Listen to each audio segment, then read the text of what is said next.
This is an audiobook created by Subconscious Key Studio.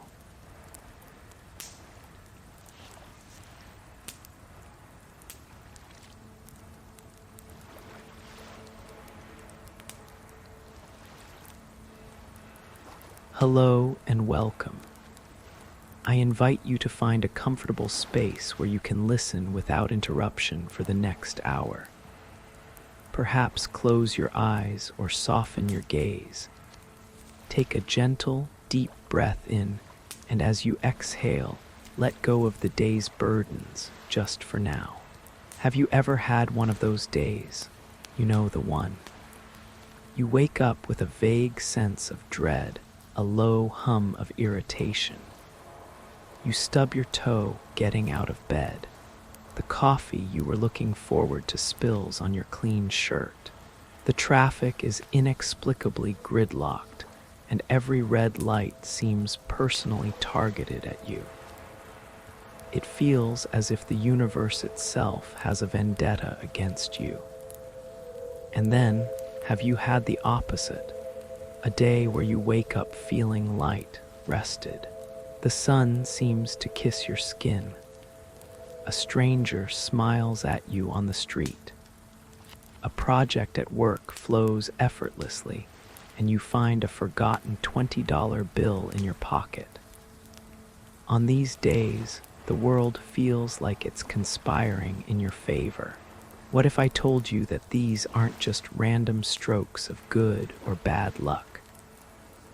What if they are the living, breathing expression of a profound spiritual law?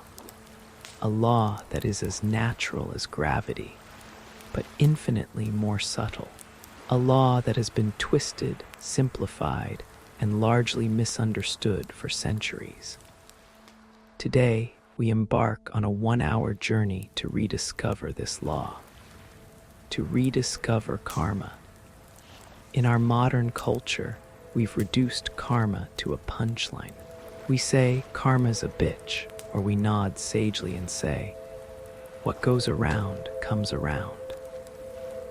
We've turned it into a cosmic scoreboard managed by a distant, celestial accountant who tallies our good and bad deeds, doling out punishments and rewards in some unknowable future. But what if this view is not only simplistic, but completely misses the point? What if karma is not about judgment, but about education? Not about fate, but about freedom. Not about a distant God keeping score, but about the immediate consequences of the energy we emit in every single moment. In this audio journey, we will pull back the curtain on this misunderstanding.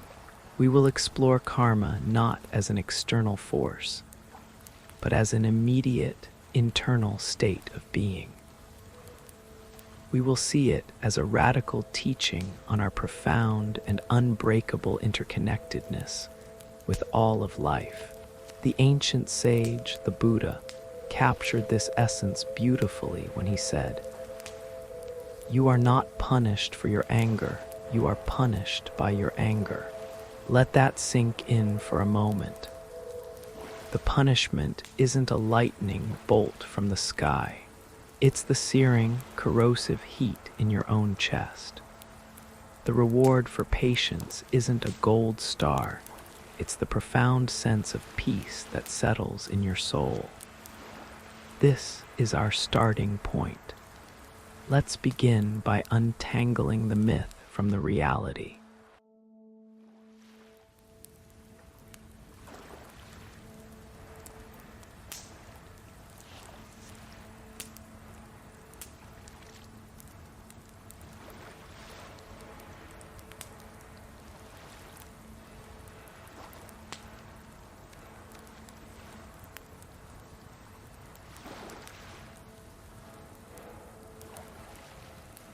The ledger metaphor is seductive, isn't it?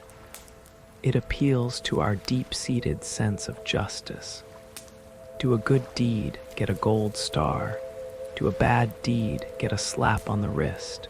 It's clean, it's tidy. But then we look at the world. We see genuinely kind people who suffer unimaginable losses. We see selfish, even cruel people who seem to prosper, surrounded by wealth and power. If karma were a simple ledger of deeds, the universe would seem deeply, fundamentally unfair. The problem I propose isn't with the law of karma itself. The problem is with our metaphor. The ledger is a broken tool. It's time for a new one. Let's try a different image, one that is more organic, more alive, and far more accurate. Let's think of karma not as a ledger, but as a garden. Imagine you inherit a garden. You didn't choose this garden. When you arrive, it's already there. Some parts are sunny and fertile, with beautiful, established flowers. Other parts are rocky, shaded, overgrown with thorns and weeds. This is your current life, your Prarabdha karma, which we'll explore soon. Your body, your family, your inherent talents, your core challenges. This is your starting point. You didn't plant these initial weeds, but they are now your responsibility. Now, from this moment forward, you are the gardener. You have a bag of seeds. Every single thought you think is like selecting a seed from this bag. Every word you speak is like watering that seed. And every action you take is the act of planting it firmly in the soil of your garden. If you choose seeds of kindness, patience, and compassion, that is what will begin to grow. If in a moment of pain you choose seeds of resentment, jealousy, or anger, you are planting thistles and thorns. The garden isn't punishing you for planting thistles. It has no malice. It is simply, neutrally, faithfully following the law of nature. A thistle seed produces a thistle. The consequence is built into the cause. The suffering of walking through thorns is not a sentence. It is a natural result. And the joy of walking through a field of sunflowers you yourself planted. That is not a reward. It is a natural result. The quality of your seeds determines the quality of your future harvest. So at its very core, karma is about energy and consciousness. Let's bring it even closer to home. Right now, as you listen to my voice, think of a minor annoyance. Maybe a comment a coworker made that irked you. Notice what happens in your body when you dwell on it. Perhaps a tightness in your chest, a clenching in your jaw. Your breath might become shallow. This is the immediate karma of a negative thought. It's not waiting for a future lifetime. It's happening now. That moment of hatred or anxiety doesn't just fly out into the world to get someone else. It first poisons your own mind and body. It tenses your muscles, clouds your perception, and narrows your world to a single point of irritation. Now bring to mind a recent act of genuine generosity, no matter how small. Let the memory fill you.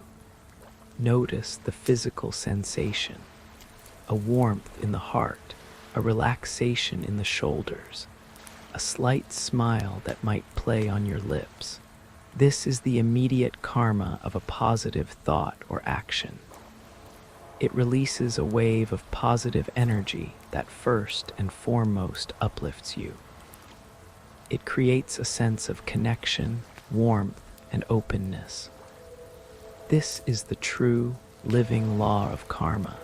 It's the law of moral and emotional cause and effect that is operating right now, in this very moment, in the intimate laboratory of your own heart and mind. You are both the gardener and the garden.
to understand our garden more deeply, to move from confusion to clarity. The ancient seers of India described 3 different times or flavors of karma. Think of them not as separate boxes, but as 3 interconnected dimensions of the same process. Understanding these can be the key that unlocks a tremendous sense of personal agency, freeing us from the feeling of being helpless victims of fate. Let's start with the biggest picture. Imagine a vast cosmic library stretching on for miles. This is your Sanchita karma. It is the entire collection, the sum total of every single action, thought, and intention from all your past experiences, from all your lifetimes. It's every seed you've ever selected, every plant you've ever grown or neglected, in all the gardens you've ever tended. The beautiful flowers, the towering trees, the stubborn weeds, and the barren patches. It's all in there. Now that can feel overwhelming, can't it? The weight of all that passed, it's unimaginable. But here is the first point of relief. You do not, and you cannot, read every book in the library at once. You are not responsible for processing it all in this single moment. At the moment of your birth, one specific book is taken off the shelf of that infinite library and handed to you. This is your Prarabdha karma. This is the portion of your past karma that is ripe to be experienced in this lifetime. This is the plot of the novel you are currently living. This is your lot in life. The body you were born into, its health, its predispositions. The family you grew up in, their love, their wounds, their lessons. Your inherent talents for music, or math, or empathy. And your core challenges, the recurring patterns, the deep-seated fears, the issues that seem to follow you everywhere. This is the garden you inherited, with its fertile soil and its stubborn weeds. Now, here is a critical distinction and the second point of relief. You cannot change the book you were given. You can't rip out the difficult chapters. The plot is the plot, but you have immense, and I mean immense, power over how you read it. Do you read your story with resentment, fighting against every twist and turn?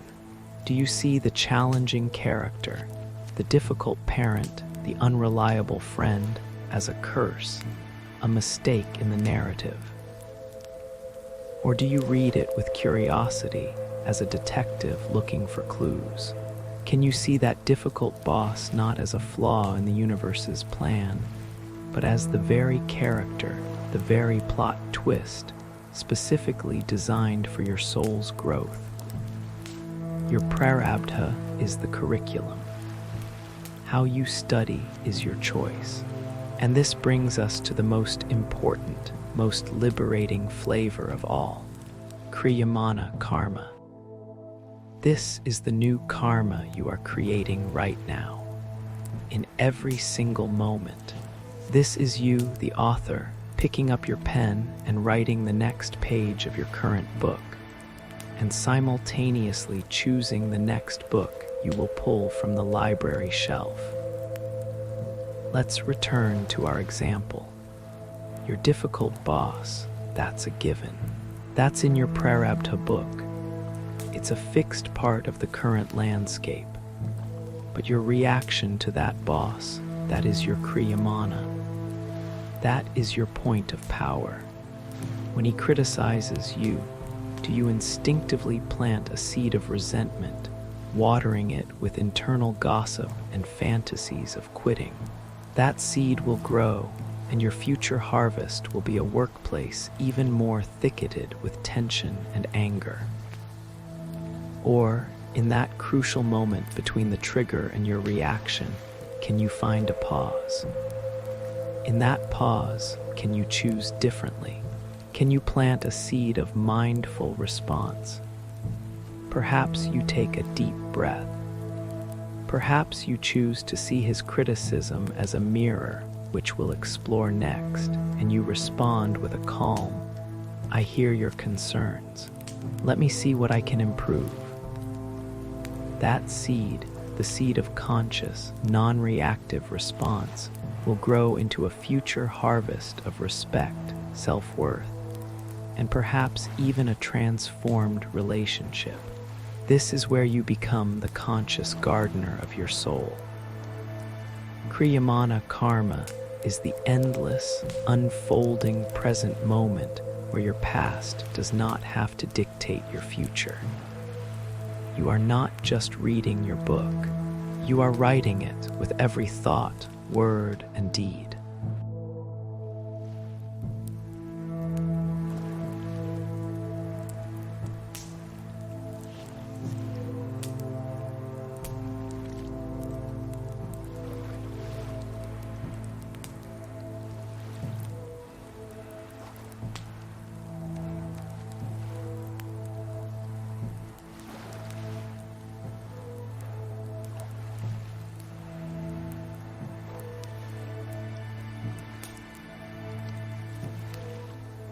So we are the gardeners, the authors of our destiny.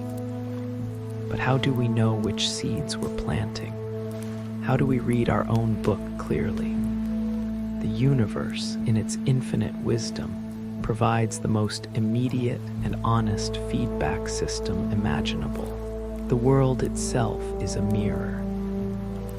Every single person and situation that triggers a strong reaction in us, whether of attraction, aversion, or indifference, is a mirror held up to show us our own karmic imprint, the contents of our own garden. Let's take a deeper look at that difficult boss. Our usual automatic story is he is the problem. If only he would change, my life would be better. It's a comfortable story because it places the power and the blame entirely outside of ourselves. But the karmic perspective invites us to turn the gaze inward. It asks a radically different question. Why does this specific dynamic with this specific person trigger me so deeply? What is it illuminating within me? Perhaps he is a mirror, reflecting back a deep-seated karmic pattern around authority, a seed of feeling not good enough that was planted long ago, perhaps in childhood. He is simply the actor playing the role of critical father in this chapter of your life, giving you another chance to heal that wound. Maybe he mirrors a part of you that is also critical and unforgiving, either towards others or, more likely, towards yourself. The intensity of your reaction is a direct measure of the charge still held by that seed within you. Think of other examples. The person who irritates you with their loud, flamboyant confidence. Might they be reflecting a part of you that you have suppressed, a desire to be more seen and heard? The person you admire to the point of envy for their peaceful demeanor, might they be reflecting your own dormant potential for inner peace? The mirror doesn't lie. It doesn't judge.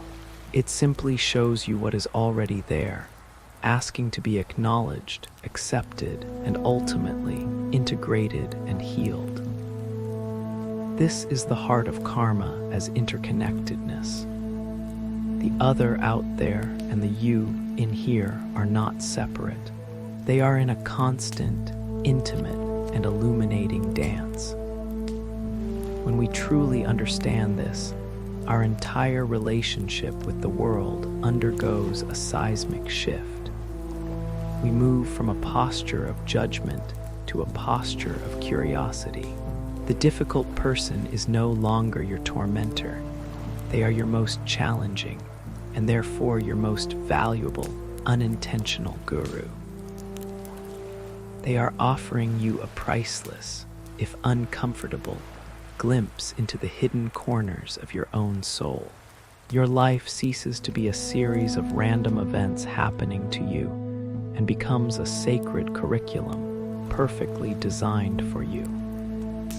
Every encounter is a lesson. Every trigger is a test. Every moment of joy is a confirmation that you are planting the right seeds. This reflective quality is the very mechanism of our growth. It is how the universe, in its infinite compassion, loves us into becoming more whole.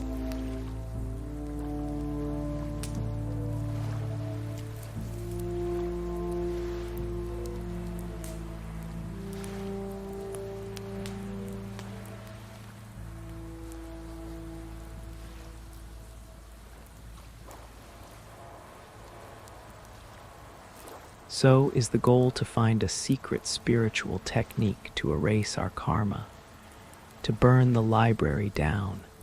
Many of us secretly hope for this, a divine erase button for our past mistakes.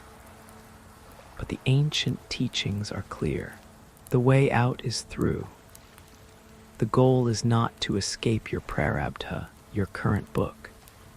You can't skip the chapters you don't like.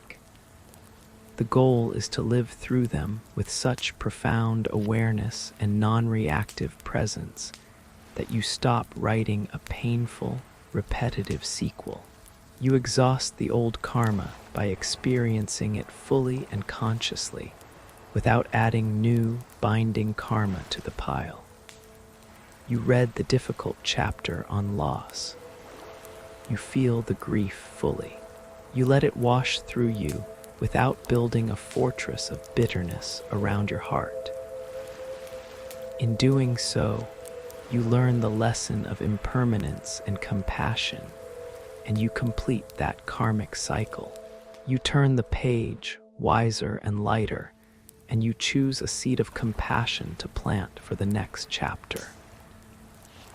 You don't avoid the storm.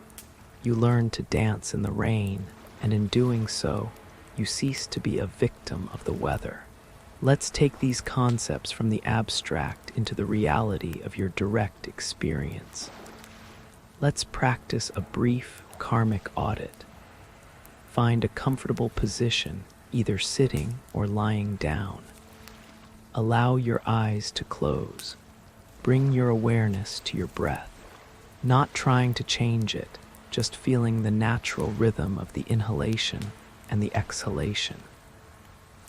Feel the weight of your body supported by the floor or your chair. Let yourself be here fully in this present moment.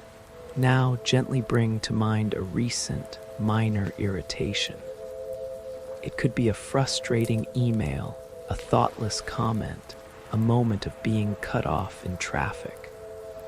Don't get lost in the story of it. Don't replay the narrative. Instead, bring your awareness into your body.